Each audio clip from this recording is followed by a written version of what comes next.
Assalamualaikum warahmatullahi wabarakatuh. Kami dari kelompok 4 akan mempresentasikan tentang faktorisasi bilangan bulat yang beranggotakan 1. Feby Majesta, 2. Nur Istiqomah, 3. Sinta Nurrohmah.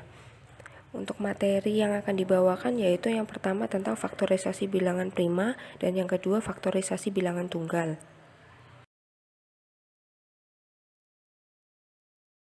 Faktorisasi bilangan prima. Definisi bilangan prima yaitu bilangan bulat positif yang lebih besar dari 1 dan tidak mempunyai faktor bulat positif, kecuali 1 dan bilangan bulat itu sendiri. Kemudian, bilangan bulat positif yang lebih besar dari 1 dan bukan bilangan prima disebut dengan bilangan komposit. Adapun barisan bilangan prima yaitu 2, 3, 5, 7, 11, 13, 17, dan seterusnya. Adapun barisan bilangan komposit yaitu 4, 6, 8, 9, 10, 12, 14, 15, dan seterusnya. Teorema pada faktorisasi bilangan prima. Teorema yang pertama yaitu setiap bilangan bulat positif yang lebih besar dari 1 dapat dibagi oleh suatu bilangan prima. Kemudian teorema yang kedua, setiap bilangan bulat positif yang lebih besar dari 1 adalah suatu bilangan prima atau bilangan itu dapat dinyatakan sebagai perkalian bilangan-bilangan prima. Teorema yang ketiga yaitu jika n suatu bilangan komposit, maka n memiliki faktor k dengan 1 kurang dari k kurang dari sama dengan akar n. Kemudian yang terakhir, teorema yang keempat, jika bilangan bulat positif n tidak memiliki faktor prima p dengan 1 kurang dari k kurang dari sama dengan akar n, maka n suatu bilangan prima. Baik, terima kasih atas kesempatannya. Di sini saya akan menjelaskan contoh dari faktorisasi bilangan prima. Yang pertama yaitu ada bilangan 5544. Ketika difaktorkan akan menghasilkan 2 kali 2 kali 2 dikali 3 dikali 3 dikali 7 dikali 11. Jika disederhanakan atau ditulis menjadi 2 pangkat 3 dikali 3 pangkat 2 dikali 7 dikali 11. Contoh berikutnya, ada sebuah bilangan 198, 216, dan 252. Tentukan FPB dan KPK dari bilangan tersebut. Pertama, kita faktorkan dulu bilangan-bilangan tersebut. Akan menghasilkan 198 mempunyai faktor 2 kali 3 pangkat 2 dikali 11. 216 mempunyai faktor 2 pangkat 3 dikali 3 pangkat 3. 252 mempunyai faktor 2 pangkat 2 kali 3 pangkat 2 kali 7. Selanjutnya, kita cari FPB-nya dengan cara kita cari pangkat minimal dari faktor-faktor tersebut. Jadi di situ ada faktor 2, 3, 7, 11. Kalau kita gabungkan ada 4 bilangan, yaitu 2, 3, 7, dan 11. Kemudian cari bilangan pangkat yang paling terkecil. Jadi akan menghasilkan 2 pangkat 1, 3 pangkat 2, 7 pangkat 0, dan 11 pangkat 0. Maka hasilnya 18. Kalau KPK, kita akan melihat faktor kelipatan yang paling besar.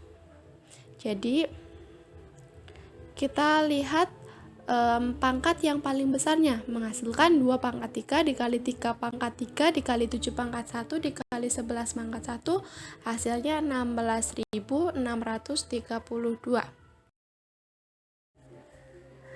Kemudian contoh yang berikutnya merupakan contoh dari penggunaan teorema 4.4. Di sini dinamakan saringan Eratosthenes.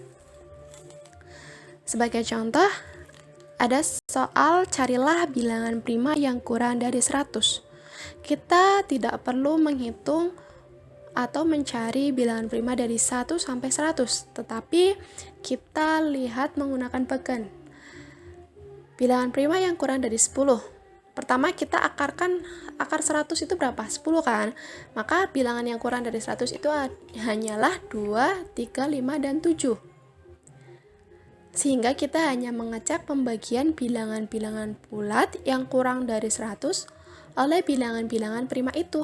Jadi kita hanya mengecek loh bilangan-bilangan lain dengan patokan bilangan prima 2, 3, 5, dan 7.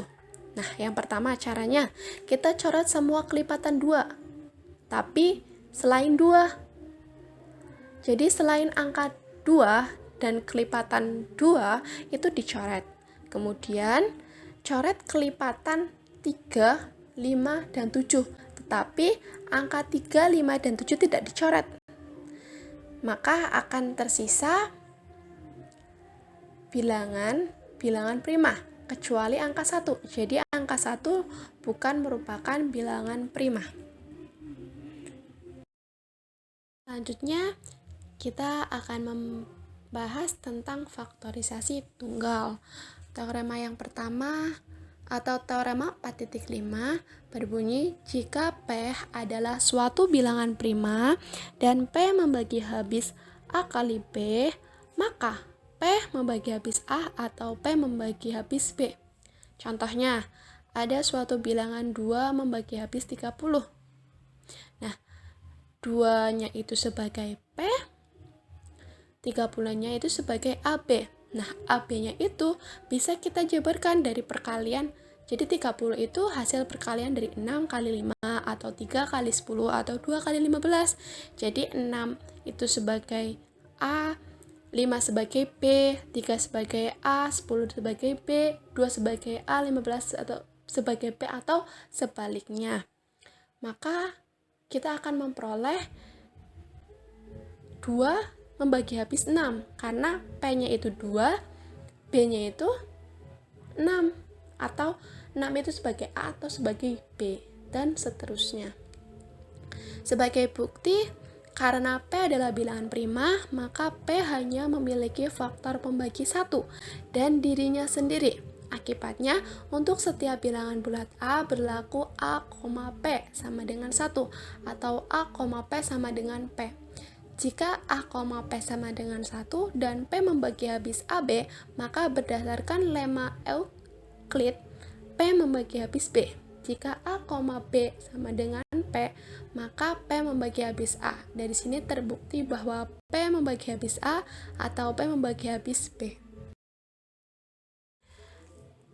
Teorema berikutnya yaitu teorema 4.6, yaitu pemfaktoran suatu bilangan bulat positif yang lebih besar dari 1 atas faktor-faktor prima adalah tunggal, kecuali urutan dari faktor-faktornya.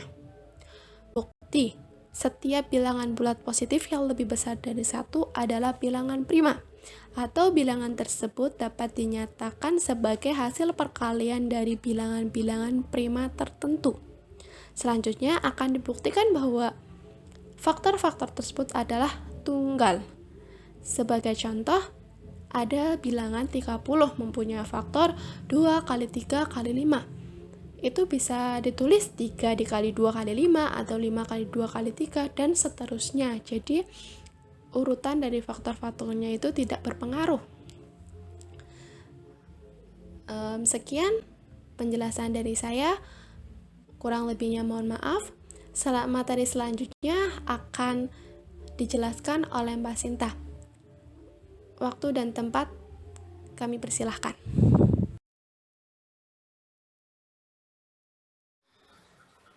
Yang selanjutnya yaitu teorema 4.7. Teorema 4.7 ini berbunyi bahwa banyaknya bilangan prima adalah tak berhingga. Bukti, misalkan P1, P2, dan seterusnya sampai tak hingga merupakan urutan bilangan-bilangan prima dari yang terkecil. Andaikan Pn adalah bilangan prima yang terbesar, konstruksikan suatu bilangan bulat positif P dengan P sama dengan P1, P2, dan seterusnya sampai Pn ditambah 1. Karena P adalah bilangan bulat positif yang lebih besar dari 1, maka P habis dibagi oleh sekurang-kurangnya satu bilangan prima di antara P1, P2, dan seterusnya sampai Pn. Misalkan, PK dengan 1 kurang dari sama dengan K, kurang dari sama dengan N, itu habis membagi P. Karena PK faktor dari P dan PK itu merupakan faktor dari P1, P2, dan seterusnya sampai Pn, maka PK merupakan faktor dari 1. Hal ini tidak mungkin terjadi karena PK merupakan suatu bilangan prima. Nah, di sini terjadi kontradiksi. Pengandaian harus diingkari. Artinya, tidak dapat ditemukan bilangan prima terbesar Pn, atau dapat kita simpulkan bahwa banyaknya bilangan prima itu tak berhingga. Yang selanjutnya yaitu teorema 4.8. Teorema 4.8 ini berbunyi bahwa dalam suatu barisan bilangan prima, jika Pn menyatakan bilangan prima ke N, maka Pn akan kurang dari sama dengan 2 pangkat 2 dipangkatkan kembali dengan N-1. Untuk N lebih dari sama dengan 1, terdapat paling sedikit N plus 1 buah bilangan prima yang lebih kecil dari 2 pangkat 2 pangkat N. Nah, buktinya dengan menggunakan induksi matematika akan dibuktikan bahwa teorema ini bernilai benar. Untuk N sama dengan 1, diperoleh P1 akan kurang dari sama dengan 2 pangkat 2 pangkat 1 min 1. Yang berarti 2 pangkat 2 pangkat 0. Dan 2 pangkat 0 ini hasilnya adalah 1, sehingga menjadi 2 pangkat 1. Dan hasil akhirnya adalah 2. Maka pernyataan di atas dapat dituliskan sebagai 2 kurang dari sama dengan 2. Pernyataan untuk N sama dengan 1 ini bernilai benar. Kemudian untuk N sama dengan K, kita asumsikan bahwa pernyataan PK itu akan kurang dari sama dengan 2 pangkat 2 dipangkatkan kembali dengan K min 1 itu bernilai benar. Untuk N sama dengan K plus 1, perhatikan pernyataan berikut. P, K plus 1 itu akan kurang dari sama dengan P1, P2, P3, P4, dan seterusnya sampai PK ini akan ditambah dengan 1. Kemudian PK kurang dari 1, PK plus 1 itu akan kurang dari sama dengan 2 pangkat 2 pangkat 0 dikalikan dengan 2 pangkat 2 pangkat 1 dikalikan dengan 2 pangkat 2 pangkat 2 dikalikan dengan 2 pangkat 2 pangkat 3 dan seterusnya sampai 2 pangkat 2 dan dipangkatkan kembali dengan K plus 1. Kemudian perkalian tadi dijumlahkan dengan 1. Kemudian PK plus 1 itu akan kurang dari sama dengan 2 pangkat 2 pangkat 0 ditambah 2 pangkat 1 ditambah 2 pangkat 2 ditambah 2 pangkat 3 ditambah seterusnya sampai dengan ditambah 2 pangkat K plus 1. Nah, kemudian ditambahkan kembali dengan 1. Selanjutnya PK plus 1 itu akan kurang dari sama dengan 2 pangkat 2 pangkat K min 1 kemudian tambah dengan 1. Nah, PK plus 1 itu akan kurang dari sama dengan 2 dipangkatkan 2 pangkat K kemudian dikurangkan dengan 1. Kemudian ditambahkan kembali 2 ditambah 2 tambah 2 pangkat 2K min 1. PK plus 1 itu akan kurang dari sama dengan 2 dikalikan 2 pangkat 2K min 1.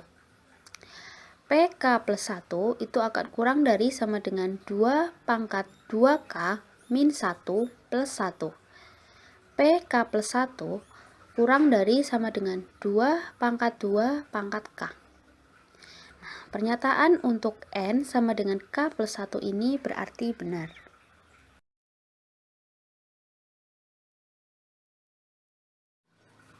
Sekian penjelasan mengenai materi faktorisasi bilangan bulat pada pertemuan kali ini. Semoga dapat dipahami dengan baik. Wassalamualaikum warahmatullahi wabarakatuh.